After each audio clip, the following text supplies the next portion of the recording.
আসসালামু আলাইকুম। আজকে আবার নতুন একটি ভিডিও নিয়ে হাজির হলাম। আজকে video topic Milvik health plus app কীভাবে ডাউনলোড করব মোবাইল থেকে।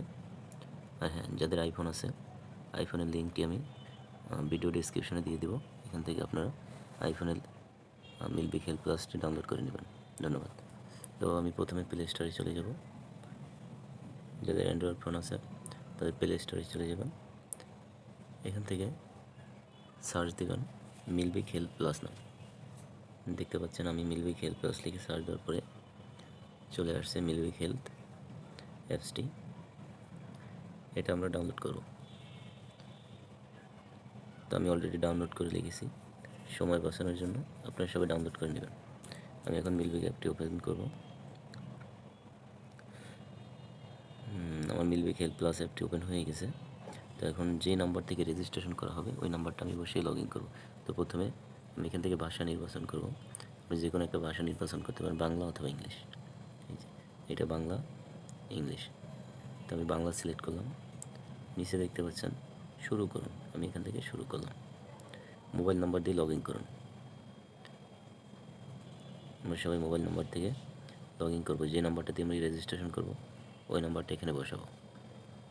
0 দেওয়াই আছে, 0 লাগবে না। দেখতে পাচ্ছেন আমি নাম্বারটা দিয়ে দিতাম। লগ ইন আসতেছে না, কারণ বাম সাইডে আমি টিক চিহ্ন দিই না। এখানে টিক চিহ্ন দিয়ে দেবেন। এই যে এখানে টিক চিহ্ন দিয়ে লগ ইন করে দেবেন। লগ ইন করা হলে একটা ভেরিফিকেশন কোড নাম্বার যাবে, যে নাম্বার থেকে রেজিস্ট্রেশন করা হয়েছে সেই নাম্বার অটোমেটিক চলে আসবে।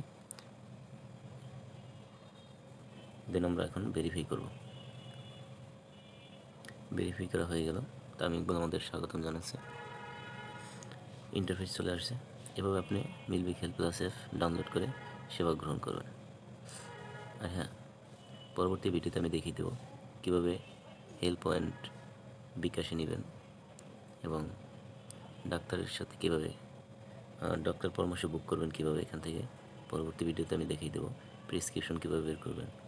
আপনি যে সাবস্ক্রিপশন করছেন এটা দেখিয়ে দেবো, এবং হসপিটালাইজেশনের জন্য বিমা কীভাবে দাবি করবেন। আর আমাদের পার্টনারশিপ হসপিটাল নিচে দেওয়া আছে, এখান থেকে আপনি পার্টনারশিপ হসপিটালগুলো দেখতে পারবেন। তো আজকে এই পর্যন্তই। আর হ্যাঁ, ভিডিওটি যাদের ভালো লেগেছে অবশ্যই লাইক, কমেন্ট, সাবস্ক্রাইব করতে বলবেন না। ধন্যবাদ।